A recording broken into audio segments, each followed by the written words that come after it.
नमस्कार। Stock market course for beginners इस course के चौथे लेक्चर में आपका स्वागत है।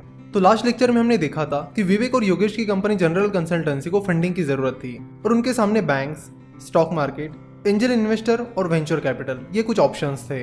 तो सबसे पहला और सबसे आसान तरीका उन्हें बैंक का लगा, इसीलिए वो बैंक के पास चले गए। जैसे ही उन्होंने बैंक के ब्रांच मैनेजर से बिजनेस लोन से रिलेटेड बात की तो उस ब्रांच मैनेजर ने उन्हें बताया कि वो बैंक विवेक और योगेश की कंपनी जनरल कंसल्टेंसी को लोन नहीं दे सकती क्योंकि कंपनी के पास उतने कोलैटरल नहीं है, यानी जनरल कंसल्टेंसी के पास सफिशिएंट कोलैटरल नहीं है, यानी गिरवी रखने के लिए सफिशिएंट एसेट्स नहीं है और उनकी कंपनी का वैल्यूएशन भी सफिशिएंट नहीं है, जिसकी वजह से बैंक उन्हें लोन नहीं दे सकती। बैंक एंजल इन्वेस्टर्स की तरह आइडिया और फ्यूचर ग्रोथ के बेसिस पर लोन नहीं देती है। बैंक बड़े लोन्स कोलैटरल के बेसिस पर देती है। तो बैंक का ऑप्शन विवेक और योगेश के लिए लगभग बंद ही हो गया। कुछ टाइम पहले गवर्नमेंट ने मुद्रा स्कीम लॉन्च की थी। तो मुद्रा लोन के तहत छोटे बिजनेसेस को 10 लाख रुपए तक का लोन बिना कोलैटरल के मिल जाता है, यानी बिना कुछ गिरवी रखे हुए मिल जाता है। लेकिन विवेक और योगेश के लिए ये अमाउंट सफिशिएंट नहीं थी। फिर उनके पास 3 ऑप्शंस थे, एंजल इन्वेस्टर्स, वेंचर कैपिटल्स और स्टॉक मार्केट। अगर स्टॉक मार्केट की बात की जाए तो early stage startups stock market से पैसा नहीं उठा सकते। जिन कंपनीज का प्रूवन ट्रैक रिकॉर्ड है, पिछले कुछ सालों में अच्छा खासा बिजनेस परफॉर्मेंस है, वही कंपनी स्टॉक मार्केट से पैसा रेज कर सकती है। विवेक और योगेश की कंपनी जनरल कंसल्टेंसी एक बहुत ही नई कंपनी थी।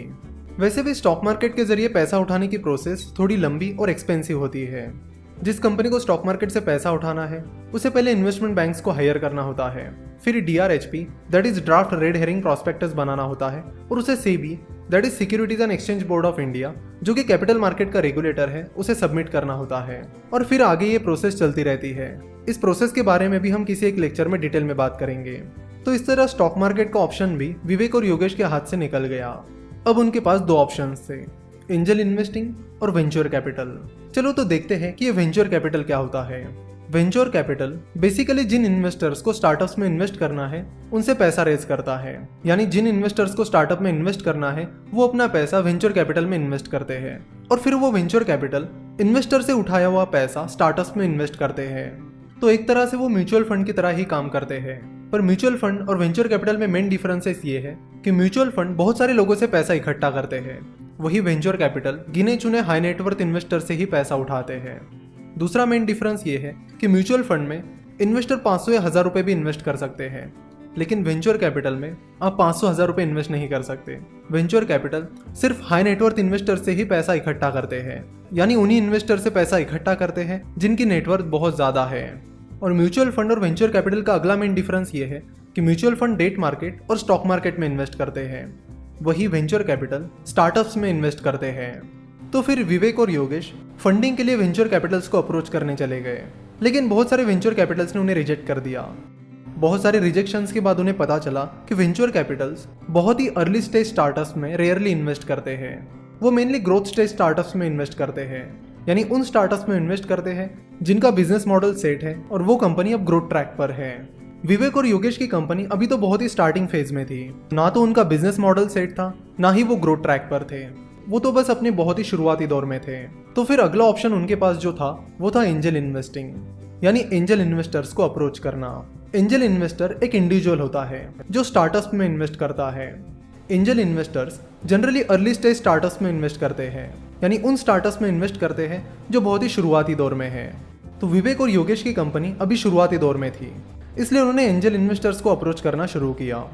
तो फिर वो एंजल इन्वेस्टर्स के साथ मीटिंग फिक्स करने लगे और उन्हें अपना बिजनेस प्लान बताने लगे कि इस तरह से हमने बिजनेस शुरू किया है, इस तरह का एक्सपर्टीज हमारे पास है और ये प्रॉब्लम है जिसे हम सॉल्व करना चाहते हैं। तो शुरुआत में 3 एंजल इन्वेस्टर्स ने विवेक और योगेश के आइडिया को रिजेक्ट कर दिया और उन्हें फंडिंग नहीं दी, लेकिन फिर भी विवेक और योगेश ने हार नहीं मानी।